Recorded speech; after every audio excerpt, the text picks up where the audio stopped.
El último censo minero nos muestra el desbarajuste en el que se desarrolla la minería en Colombia. De las más de 14.300 unidades de producción, 5.316 tienen título minero y 9.041 no lo tienen. En departamentos como Chocó hay 4 explotaciones con título minero y 523 sin título. Similar situación en Magdalena, con 5 explotaciones con título minero y 559 sin título. En 10 departamentos del país, el 80% de la explotación minera se hace sin títulos.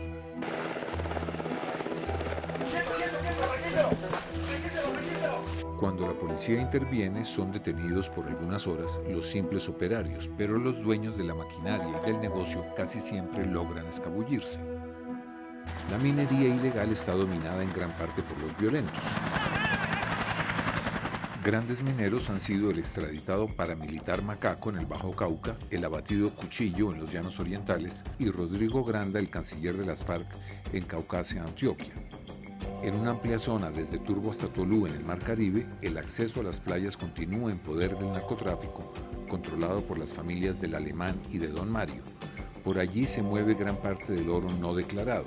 Lingotes traídos de México y Panamá son declarados luego como producidos en Colombia, especialmente en Chocó, Antioquia, Córdoba y el sur de Bolívar.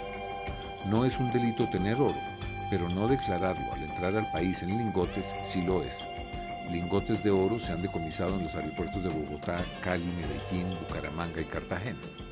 Cuidar a los mineros legales le cuesta al Ministerio de Defensa el 35% de su presupuesto. Y controlar la actividad minera es cada día más difícil. En los últimos 10 años tuvo lugar una verdadera piñata de títulos mineros. Al comienzo del primer gobierno Uribe había 1 millón de hectáreas tituladas en minería. A los 4 años se dobló la cifra a 2 millones y hoy hay más de 4.767.000 hectáreas tituladas. En los páramos que deberían estar excluidos de la explotación minera hay 451 títulos de explotación. Hay al menos 37 casos de títulos mineros que se superponen con las áreas de parques nacionales y solo el año pasado se expidieron 168 títulos en resguardos indígenas. Ingeomina se convirtió en una simple oficina de títulos mineros y se dedicará ahora solo a la geología. Desde la llegada del nuevo gobierno, el otorgamiento de títulos mineros está congelado. Hay 14.535 solicitudes de títulos que comprometen 22.695.000 hectáreas, o sea, casi 5 veces el área ya titulada. ¿Cómo se controlará la piñata de títulos mineros? El Gobierno Nacional viene adelantando una tarea muy importante que es la fiscalización. Pasamos de tener 5.000 millones para hacer la fiscalización a todos los títulos mineros que tenemos en el país a tener más de 330.000 millones. Todos los títulos que tenemos se van a revisar. La bonanza minera cogió al país con un código minero opaco y caduco del 2001, con autoridades mineras y ambientales sin recursos ni personal y con una actividad en donde al menos el 70% de las unidades de producción actúan sin título minero. Como los contratos con el Estado deben ser públicos, deberían estar en la página del catastro minero del Ministerio de Minas, pero no están. Existe el registro minero, pero no se tiene acceso a los contratos y los mapas no se pueden bajar. No, Mauricio, los contratos mineros son públicos, son contratos públicos. Cualquier persona puede tener acceso a ellos. De pronto hay determinadas cosas técnicas que no están en los contratos y los contratos además pueden tener muchas modificaciones. Pero usted puede hacer aquí un derecho de petición y lo solicita. Aún con un derecho de petición, el Ministerio entrega información en formatos que no se pueden manipular y advirtiendo que no se haga pública esa información. Los contratos mineros tampoco aparecen en la página del Registro Electrónico de Contratación Pública. La información de los contratos mineros se sigue manejando de manera clandestina.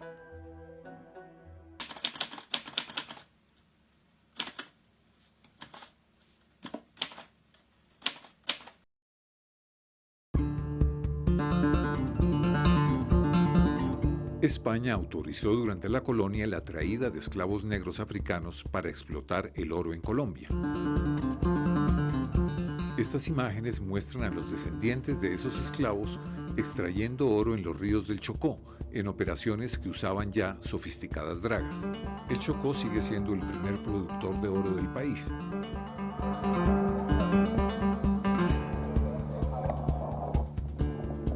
En el vecino Antioquia, la fiebre del oro ha subido en momentos en que el oro se ha valorizado. La onza se vende hoy a un precio cercano a los $1.800, 4 veces más que hace 5 años.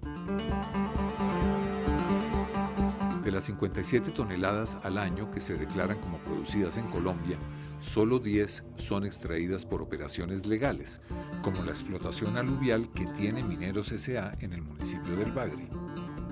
Pero es la excepción. El paso de la minería ilegal por los ríos del nordeste antioqueño y el Bajo Cauca ha secado, desviado y contaminado los ríos, causando un deterioro ambiental severo, acentuado por la deforestación. Ojo con lo que ocurre con la negociación de los derechos a explotar, con los títulos mineros, con lo que ocurre en nuestro territorio, porque tenemos una legislación que no comprende bien el fenómeno social que tenemos nosotros en Colombia.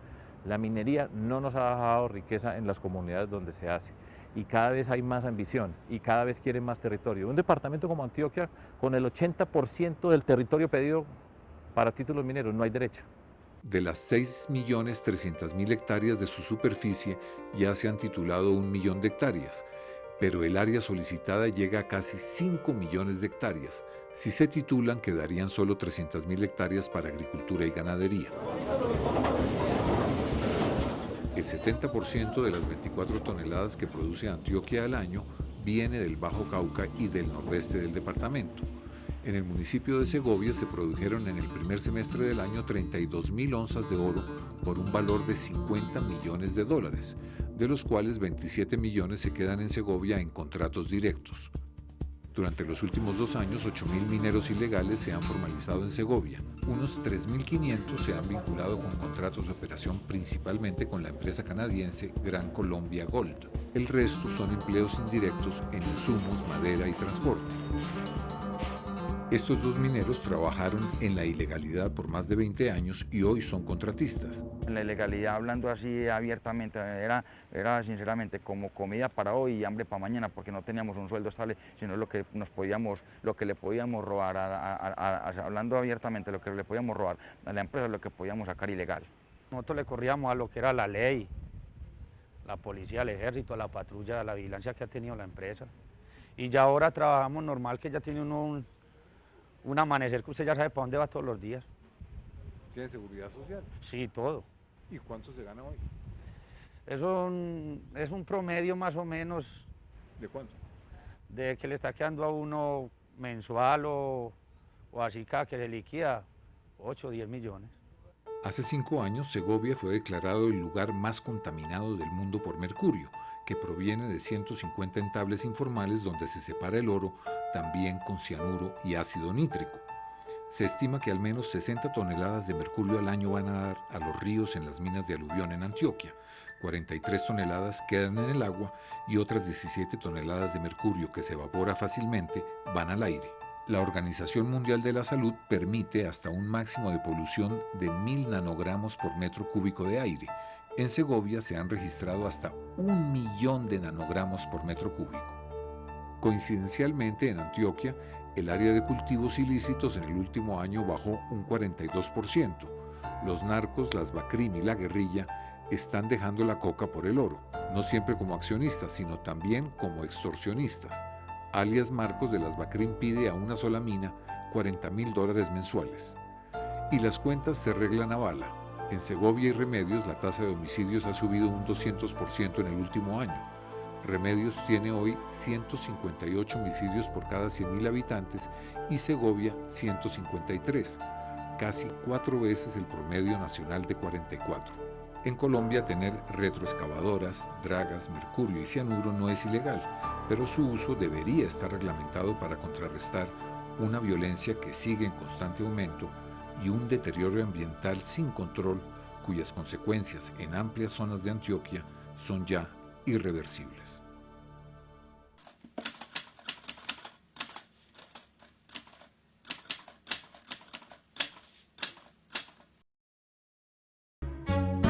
Este año expiró el contrato de Cerro Matoso por el que se extrae ferroníquel en Córdoba.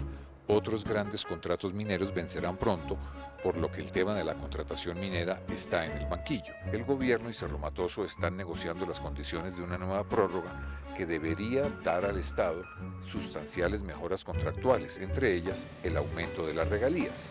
Estas son una contraprestación que pagan los mineros al Estado por explotar sus recursos naturales no renovables. Las regalías del sector minero e hidrocarburos pasaron de 2.7 billones en el 2004 a 8.8 billones el año pasado. ¿Son justas las regalías en Colombia? En los minerales seguimos con el mínimo establecido, por ejemplo, en el caso del oro del 4%, en el caso del carbón del 8%, que son absolutamente insuficientes cuando suben los precios como sucede actualmente. Debería existir un sistema similar al que existe en el petróleo, donde cuando hay una bonanza de precios, el Estado incrementa su participación en las utilidades a través de las regalías en unos acuerdos contractuales que dependen de la bonanza. Las compañías mineras han descontado ilegalmente las regalías del impuesto de renta. Ese exabrupto fue autorizado por la DIAN en el 2005 y desde entonces hasta el 2010 se dejaron de recaudar 1.274 millones de dólares. ¿Los precios de venta que declaran los mineros a la DIAN son ciertos? Ahí hay unos problemas de posibles trampas en que los precios de venta de los productos mineros a veces uno no sabe si son de verdad o no son de verdad porque se venden a empresas en paraísos fiscales y casi todos los productos de Colombia se venden o en Singapur o en Caimanes o en Islas Vírgenes Británicas, que no son sitios donde los precios funcionen muy bien. Menos conocidas son las tumbadas al Estado con el llamado canon superficiario. El canon superficiario, que es el equivalente a las regalías, pero antes de que empiece la explotación y se cobra en función del área que tiene asignada para hacer esa exploración. ¿Y ese canon cómo se está pagando o quién lo está pagando? Buena pregunta. Esa misma pregunta se la formulé yo al ministro Cárdenas formalmente con un derecho de petición y la respuesta es que existe absoluta ausencia de información de las entidades a las que le han delegado esa función de cobrar el canon. Tenemos una fuente de recursos muy importante y una ignorancia total de qué está pasando con esos recursos públicos. Es práctica corriente que el dueño de un título minero pague el primer año del canon superficiario para congelar el área y poder ofrecer el título más tarde en el mercado negro a compañías multinacionales.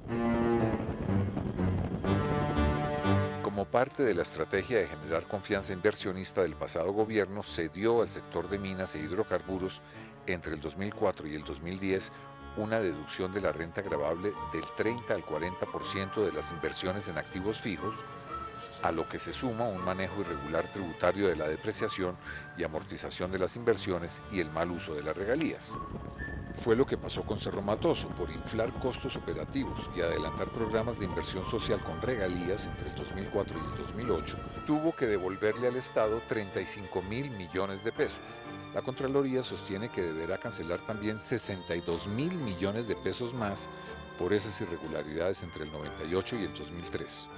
El control fiscal de Cerro Matoso lo tiene la DIAN de Córdoba. ¿Se debería hacer ese control en Bogotá? Yo creo que el país sí podría beneficiarse de controles más especializados, de gente de mejor pagada, de muy alto nivel, porque esta gente requiere contrincantes que sean de su misma talla. Colombia se convirtió en un paraíso fiscal para las compañías mineras. El impuesto de renta pagado por esas empresas durante los últimos 10 años fue del 15%, siendo especialmente bajo para el carbón, 8%, y los metales preciosos, 2.9%. Sin embargo, la participación del sector minero en el impuesto de renta lo coloca en el primer lugar de todos los sectores económicos con más de la cuarta parte del total declarado en el país. Entre el 2008 y el 2010, las regalías que pagaron al Estado los sectores minero y de hidrocarburos fueron inferiores a las deducciones tributarias y otras ventajas fiscales que se les dieron. No tiene sentido recuperar regalías para devolverlas en beneficios tributarios. El caso de Cerro Matoso ha logrado poner la lupa sobre la renovación de los contratos mineros. Creciendo junto a Colombia. En Cerrejón hacemos lo máximo posible. Pacífico Rubiales es para mí. Hay mucho que pensar, es Ecopetrol. No es una coincidencia que todos los medios de comunicación están siendo bombardeados con la campaña más costosa de publicidad minera que se recuerde. Jama tamure humui, shia Cerrejón, juno hetanoiki, shimui mayay.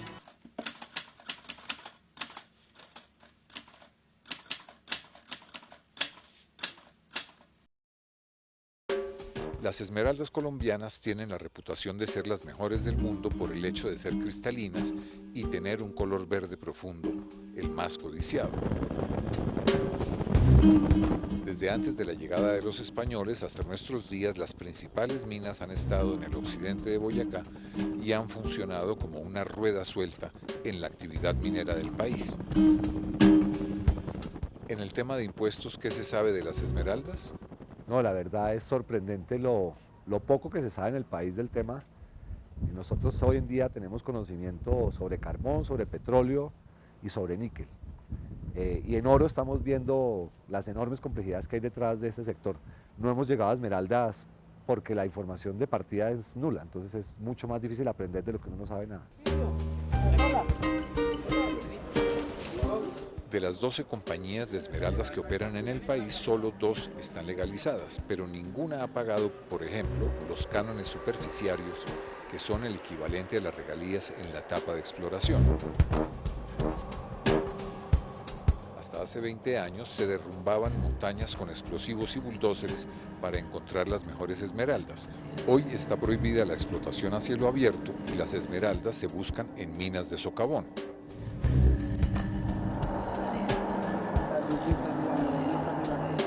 En el fondo de los túneles, a 35 grados de temperatura, se siguen las vetas para tratar de encontrar las mejores piedras.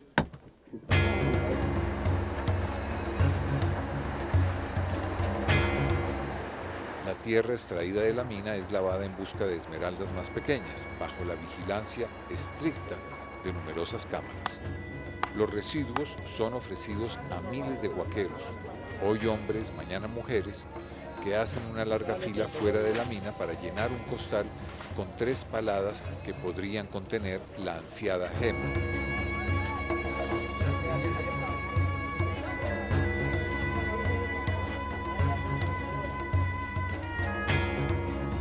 Los residuos se lavan en la quebrada y algunos tienen la suerte de encontrar pequeñas esmeraldas que serán comercializadas en su mayoría en la calle 14 de Bogotá. Entre tanto, en el cuarto de seguridad de la mina se examinan las esmeraldas encontradas en un turno. Primero se lavan antes de meterlas en una pequeña bolsa de plástico delante de los mineros que la encontraron y de varios representantes de los dueños de la mina. La bolsa es sellada y guardada en enormes cajas fuertes antes de ser transportada a Bogotá. En todas estas operaciones no hay ningún representante del gobierno. En Bogotá se declaran las esmeraldas para ser exportadas, haciendo una declaración para el pago de regalías que son de un irrisorio 1.6%. Sin embargo, la mayoría de las esmeraldas no se declara. En el tema de esmeraldas es muy difícil hacer un registro en boca de mina, entonces se hace un control donde se venden las esmeraldas y los precios de eso son muy difíciles de determinar, porque efectivamente el que vende es el que dice cuál es el precio de su esmeralda.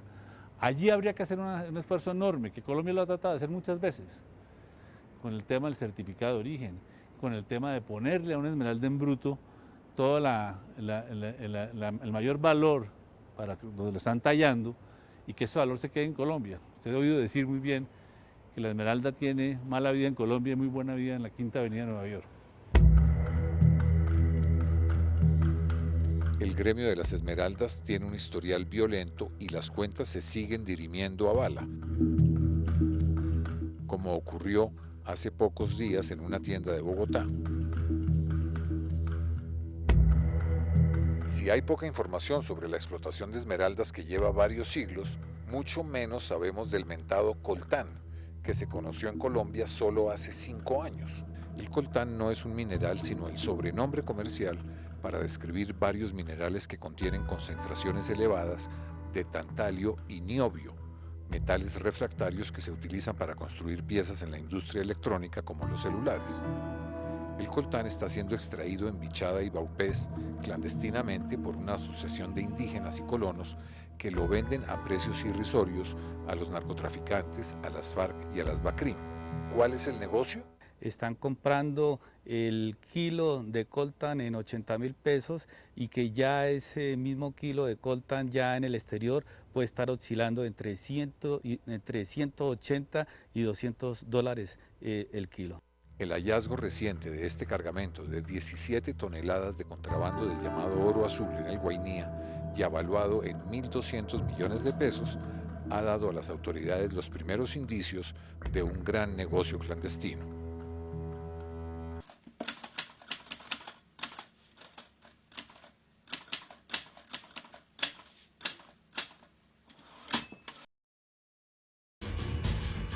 A pesar de que la locomotora minera en Colombia va a gran velocidad, las autoridades no han tenido el tiempo para reflexionar qué herencia ambiental nos dejarán los grandes proyectos mineros y la minería ilegal.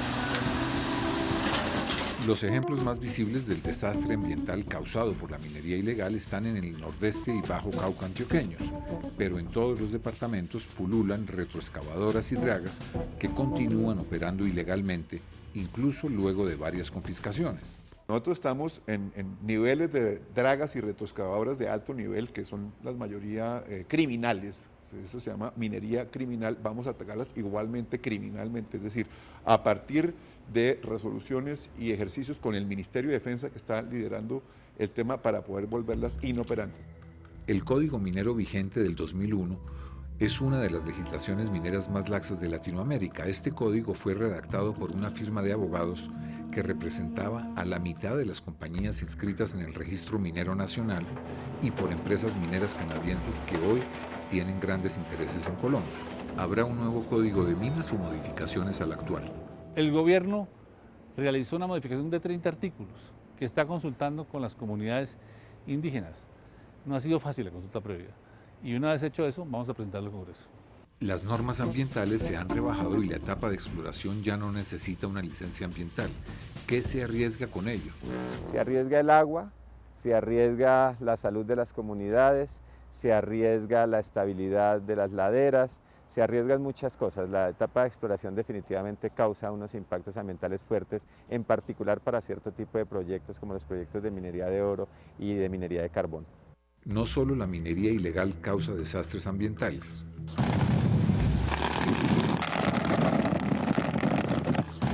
Los carboneros han producido una gigantesca nube negra permanente desde hace 15 años en el Cesar.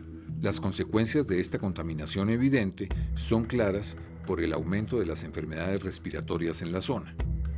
Las carboneras Glencore, Drummond y Vale, que tienen sus puertos entre Ciénaga y el aeropuerto de Santa Marta con un embarque a cielo abierto, han creado una pesadilla ambiental de la que son responsables los carboneros y el gobierno. Firmaron un acuerdo para tener un puerto de embarque directo en el 2010. Los estudios no se presentaron debidamente y el Ministerio de Minas, en lugar de sancionarlos, les aumentó los plazos para entregar los diseños. En el plan de desarrollo del actual gobierno se modifica el plazo hasta el 2014.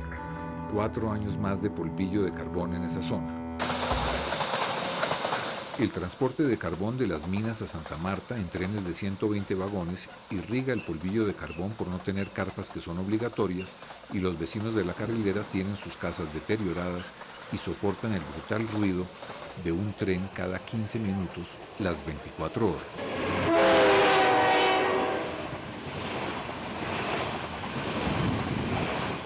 La carbonera Drummond piensa hacer en la mina El Descanso en el Cesar un hueco de 26 kilómetros de largo por 3 kilómetros de ancho y entre 300 y 400 metros de profundidad.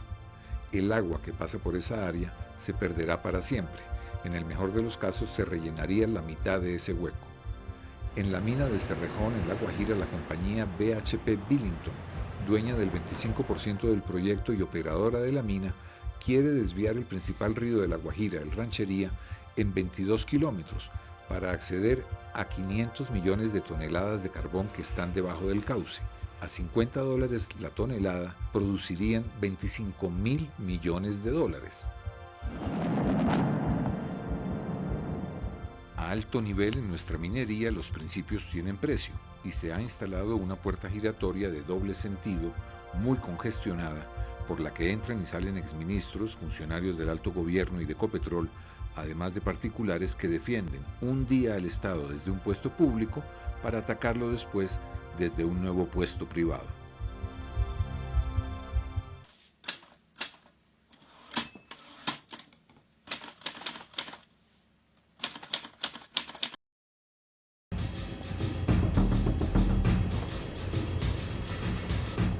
Marmato, al norte de Caldas, es uno de los municipios más antiguos del país, y allí los indígenas encontraron oro antes de que los españoles explotaran con esclavos negros la legendaria mina durante casi 3 siglos.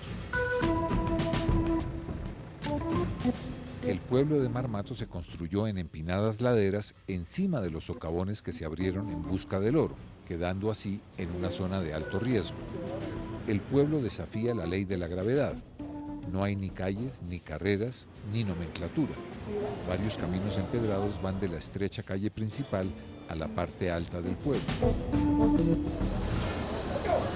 Por allí circulan las mulas que transportan la tierra extraída de los socavones hacia los 60 molinos artesanales que la muelen y procesan con cianuro para extraer el oro. Marmato, con 1.200 habitantes, es un pueblo pacífico, pero el oro se ha explotado desde siempre sin ninguna consideración ambiental o social. Las aguas del proceso de los mineros informales, con alto contenido de cianuro, van directamente a las quebradas Cascabel y Pantano, que finalmente desembocan en el río Cauca sin ningún tratamiento. También el manejo de los estériles o el material que sobra se deposita en las cañadas indiscriminadamente, incluso a la entrada del mismo Marmato. En el 2006, una luz de lodo y de material estéril en la parte alta acabó con la alcaldía y varios edificios como el hospital, que hoy está diseminado en varias casas. Luego de la avalancha, algunos habitantes se trasladaron al lugar llamado El Llano, unos 2 kilómetros más abajo, en donde viven hoy unas 2.000 personas. En el Cerro del Burro, donde está Marmato, podría haber unos 8 millones de onzas de oro. En su parte alta se han instalado históricamente los pequeños mineros y en la zona debajo del pueblo ha estado la gran minería nacional y extranjera, que ha cambiado muchas veces de dueño. Hoy la principal explotación pertenece a la compañía canadiense Gran Colombian Gold, que emplea a unos 880 trabajadores y su contrato de explotación vence en el 2029. Las viejas minas de socavón se siguen profundizando con un tratamiento que rellena las áreas de explotación con el material de desecho para evitar derrumbes. Solo esta empresa trata las aguas usadas. Sin embargo, la compañía adelanta estudios para precisar el potencial de los depósitos de oro y eventualmente extraer unas 250.000 onzas de oro al año por un valor de $500 millones. Eso podría lograrse no con la actual explotación de socavón, sino con una mina a cielo abierto, o sea, removiendo unas 50.000 toneladas de mineral bruto al año. Para ello habría que trasladar a Marmato a El Llano. Aquí en El Llano llaman la atención 2 obras abandonadas, un megacolegio para unos 1.200 estudiantes y un nuevo hospital que por ahora solo sirve de establo para caballos. Estas obras fueron impulsadas por el antiguo alcalde y por la compañía Gran Colombian Gold, partidarios del traslado del pueblo al llano por razones de seguridad y para poder hacer una explotación a cielo abierto. Las obras están frenadas por el actual alcalde, enemigo de la desaparición de Marmato. Tienen el apoyo del presidente de la República. Hay que recordar que hace un año fue asesinado en una carretera de Risaralda el párroco de Marmato, José Reinel Restrepo, quien se oponía al traslado. Hoy hay un verdadero conflicto social entre los pequeños mineros artesanales que quieren continuar sus actividades en Marmato a pesar de los riesgos de avalanchas, y la compañía canadiense que aspira a tener una explotación a cielo abierto que incluye la zona que ocupa Marmato. Esta posibilidad tiene serios adversarios.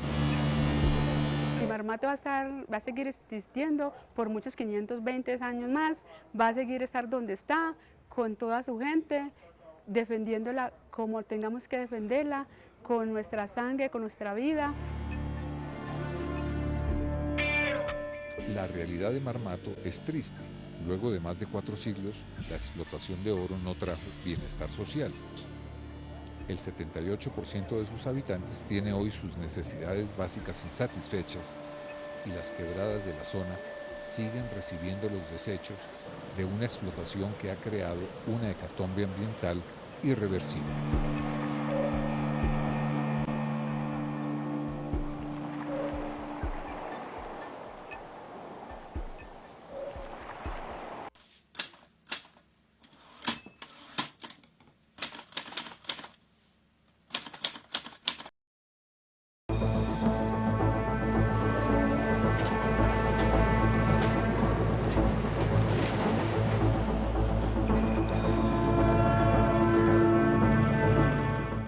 Hasta hace poco las grandes compañías mineras que operan en Colombia eran presentadas como ejemplo de la minería responsable con sus cuentas y con el medio ambiente. La revisión del contrato de Cerro Matoso que expiró este año ha llevado a nuevos hallazgos sobre las irregularidades en ese y otros contratos mineros. ¿Qué podemos decir del Cerrejón? Pudimos identificar que 500 toneladas de carbón no eran tal, eran 500 toneladas de agua y por lo tanto no podían ser presentadas a las autoridades estatales como carbón para los efectos de regalías. El tema de los carboneros en el Cesar tiene que ver con, por ejemplo, el manejo de aguas. No hemos encontrado un plan de mitigación del daño ambiental adecuado y tampoco vemos un plan de manejo de aguas ni un cobro de la tasa por contaminación y se trata de una cantidad impresionante de agua que se utiliza en esta explotación. De los contratos carboneros, el 078 del año 88 con la empresa Drummond está fundamentado en cifras presuntas para liquidar las regalías, lo que es ilegal y además no permite ningún tipo de control. El contrato lleva 24 años de suscrito y no ha sido objetado ni por el Ministerio de Minas ni por la Procuraduría. Por otro lado, los exportadores tienen beneficios asociados al IVA. A la Drummond, por este concepto, se le ha devuelto el 70% de las regalías de ese contrato. Otro contrato, el 44 del 88 con la carbonera Prodeco, se firmó sin prórroga. Al contrato se le hizo una prórroga ilegal en el 2007 por 15 años adicionales. Con posterioridad, Prodeco solicitó una rebaja de las regalías argumentando la necesidad de hacer inversiones para aumentar la producción. Hace 2 años se firmó la modificación número 8, la cual tiene como efecto la disminución de las regalías. Por este caso, la Contraloría ordenó medidas cautelares en contra de Prodeco, el exministro de Minas Hernán Martínez, el exdirector de Ingiominas Mario Ballesteros y 5 funcionarios más de Ingiominas por un presunto daño de unos 100.000 millones de pesos en los últimos 2 años. Por otro lado, las compañías Drummond, Prodeco, Cerrejón y Vale tuvieron entre el 2004 y el 2010 el inexplicable beneficio del precio rebajado de la gasolina en zonas de frontera. Los petroleros no están libres de culpa. Las consecuencias de la falta de planeación son evidentes en la vía al llano entre Bogotá y Villavicencio. Para recorrer 85 kilómetros se gastan 5 o más horas, pues por allí circulan unas 2.400 tractomulas y carrotanques al día, trayendo y yendo a traer más de 100.000 barriles diarios de crudo que no logran transportarse por el oleoducto del Llano, inaugurado hace 3 años y cuya capacidad quedó ocupada desde su inauguración. Esta congestión de crudo está afectando gravemente a los agricultores que comparten la misma carretera. La explosión de solicitudes y otorgamiento de títulos mineros ha llevado a esta situación. En minería, estas son las áreas con títulos mineros y estas las áreas solicitadas. En hidrocarburos, estas son las zonas de producción y estas las de exploración. Superponiendo minería e hidrocarburos, así quedaría el país. Calculando la población rural ubicada en la Mancha Negra, habría 5.363.000 campesinos en riesgo de conflicto con la minería. Es necesario seguir refinando las normas legales y definir ciertos criterios en donde en determinadas áreas estratégicas para la agricultura, esta prevalece sobre la minería. No puede ser que la minería siempre como norma general, que es lo que sucede ahora, prevalezca sobre la agricultura. Pero las tierras óptimas de la agricultura no pueden volverse un hueco y un tierrero como se están volviendo en algunas regiones del país ya, como es el departamento del Cesar. Colombia es un país rico en minerales que está haciendo un experimento costoso. A diferencia del resto del mundo, en donde las explotaciones mineras se hacen en lugares apartados donde vive poca gente, en Colombia las minas están en la costa Caribe y en las 3 cordilleras donde vive el 85% de la población. ¿Quién ha previsto el futuro de un país en donde la minería está contaminando y acabando con sus ríos? Esto tiene y tendrá necesariamente consecuencias nefastas en la agricultura y la ganadería. Además, la sola contaminación de un producto agrícola o ganadero con mercurio le cerrará a Colombia los mercados internacionales. Lo que vive hoy el país con la explotación minera es un saqueo caótico de sus recursos naturales no renovables con invaluables consecuencias ambientales que ya son irreparables.